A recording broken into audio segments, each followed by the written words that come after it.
नमस्कार, the India news सच की आवाज में आपका बहुत बहुत स्वागत है। चलिए देखते हैं झारखंड की 10 बड़ी फटाफट खबरें। इससे पहले आप हमारे न्यूज को कहां से देख रहे हैं कमेंट में जरूर बताएं।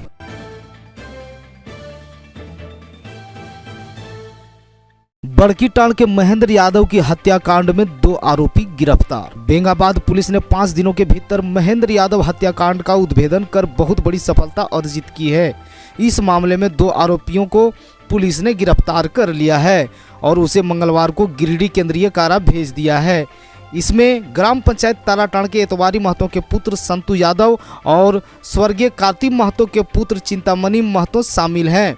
गिरफ्तारी चिंतामणि मृतक के दाह संस्कार में भी अंतिम तक शामिल रहा था। बेंगाबाद थाना प्रभारी शशिकांत ने कहा कि बड़कीटांड़ के महेंद्र यादव के साथ संतू यादव और चिंतामणि महतो के बीच लंबे समय से जमीनी विवाद चल रहा था। संतू और चिंतामणि दोनों काफी दिनों से उसकी हत्या करने की फिराक में लगा हुआ था। यहाँ तक कि महेंद्र महतो की लगातार रेकी भी कर रहा था।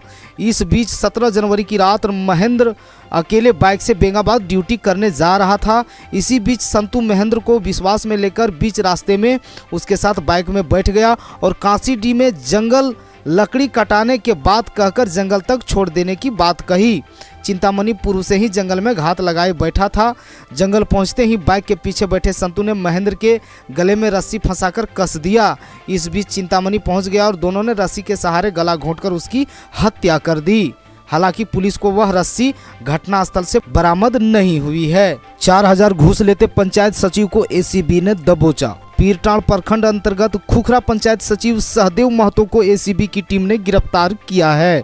शिकायत के आधार पर एसीबी की टीम कार्रवाई करते हुए पीरटांड़ के एक होटल से उसे गिरफ्तार किया गया। एसीबी के लाभुक से रिश्वत लेते रंगे हाथ गिरफ्तार किया है। एसीबी की इस कार्रवाई से पीरटांड़ में हड़कंप मच गया है। बताया जाता है कि खुखरा पंचायत अंतर्गत विराजपुर में 15वीं वित्त योजना मद के सड़क निर्माण में शेष राशि निर्गत करने के एवज में लाभुक से रिश्वत की मांग की गई।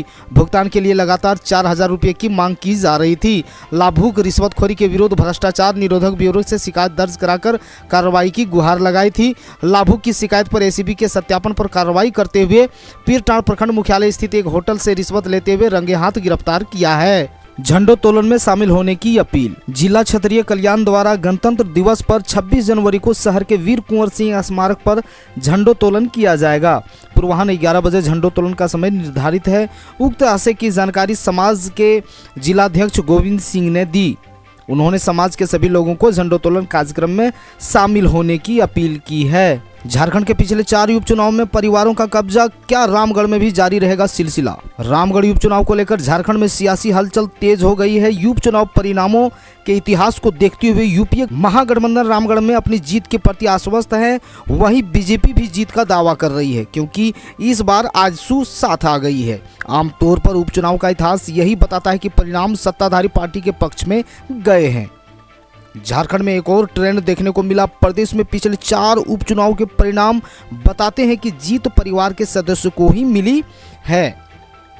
संभवतः जीत हासिल करने वाले प्रत्याशी को जनता की सहानुभूति मिली। झारखंड के यूपीए महागठबंधन के सहानुभूति को परिणामों में बदला भी है। सवाल यह है कि क्या रामगढ़ उपचुनाव में भी यही सिलसिला बरकरार रहेगा। आज 1 बजे रांची पहुंचेगी भारत न्यूजीलैंड की टीम। न्यूजीलैंड के खिलाफ 3 मैचों की T20 सीरीज का पहला मुकाबला 27 जनवरी को रांची में खेला जाएगा। टिकटों की बिक्री कल से ही शुरू हो गई है। आज और 26 जनवरी को JSC स्टेडियम में पश्चिम गेट पर टिकटों की बिक्री होगी। कल काउंटर खुलते ही प्रशंसकों की भीड़ टिकट खरीदने के लिए उमड़ी। बता दें कि 27 जनवरी को होने वाले मुकाबले के लिए हार्दिक पांड्या की कप्तानी वाले टीम इंडिया और न्यूजीलैंड की टीम 25 जनवरी यानी आज पहुंचेगी। खिलाड़ियों के लिए होटल रेडिसन ब्लू में रहने का इंतजाम किया गया है। झारखंड बजट 2023 में शिक्षा स्वास्थ्य पर खास फोकस। हेमंत सरकार वित्तीय वर्ष 2023-24 के बजट की तैयारी में जुट गई है। जन कल्याणकारी योजनाओं पर केंद्रित बजट की योजना लेकर बढ़ रही राज्य सरकार अब आधारभूत संरचना पर विकास पर जोर देगी। स्वास्थ्य के क्षेत्र में संस्थागत ढांचा का विकास करके लोगों को जिला प्रमंडल स्तर की बेहतर और गुणवत्तापूर्ण सुविधा उपलब्ध कराया जाएगा। अब जिले में 2144 सहियाएं अनिश्चितकालीन हड़ताल पर। अनुबंध चिकित्सा कर्मियों के आंदोलन के बीच पूर्वी सिंहभूम की 2144 सहियाएं भी सोमवार को अनिश्चितकालीन हड़ताल पर चली गई है। इससे स्वास्थ्य विभाग की योजनाओं के प्रचार प्रसार को लेकर स्वास्थ्य सेवाओं पर सीधा असर पड़ेगा। पहले से जिले में 400 अनुबंध चिकित्साकर्मी हड़ताल पर हैं।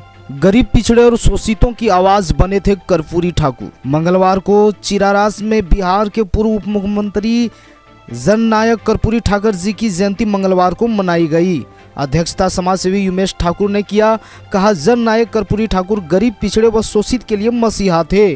उन्होंने अपने निर्णय में समाज को एक नई दिशा दी, जिसके आदर्श पर आज भी चलने की जरूरत है। जयंती में उमेश ठाकुर सहित अन्य अतिथियों ने कर्पूरी ठाकुर के चित्र पर माल्यार्पण कर श्रद्धांजलि दी। इस अवसर पर मुख्य रूप से भीम ठाकुर, हरिहर ठाकुर, गोपाल ठाकुर, सत्यनारायण ठाकुर, संजय कुमार, संजय प्रताप, सुरेंद्र कुमार, राजेश कुमार सहित अन्य लोग उपस्थित रहे। बड़बिल की युवती की ससुराल में मौत, 100 फंदे से लटका मिला। बड़बिल निवासी अनीसा खातून की बानो स्थित ससुराल में मौत हो गई। सूचना मिलने के बाद युवती के परिजन बड़बिल से बानो के लिए रवाना हो गए। मृतक के परिजनों ने बताया कि मृतका का शरीर घर में फंदे से लटका पाया गया है। परिजन संभावना जता रहे हैं कि अनीसा के ससुराल वालों ने उसकी हत्या कर फंदे से लटका दिया है। अनीसा का ससुराल बानो थाना अंतर्गत हरिजन बस्ती के सुन्नी मस्जिद के सामने है। मृतका के परिवार के लोगों का कहना है कि अनीसा के ससुराल वाले लोग ने 6 माह से प्रताड़ित कर रहे थे, जिससे वह परेशान थी। कई बार मामले का समाधान करने का प्रयास किया गया। अंततः 24 जनवरी की यह सुबह अनीसा की मौत की खबर ससुराल वालों ने उनके माता पिता को दी। दल बदल मामले में बाबूलाल मरांडी को झटका, हाई कोर्ट ने खारिज की याचिका। दल बदल केस की सुनवाई का सामना कर रहे बीजेपी विधायक दल के नेता सह झारखंड के प्रथम मुख्यमंत्री बाबूलाल मरांडी को बड़ा झटका लगा है।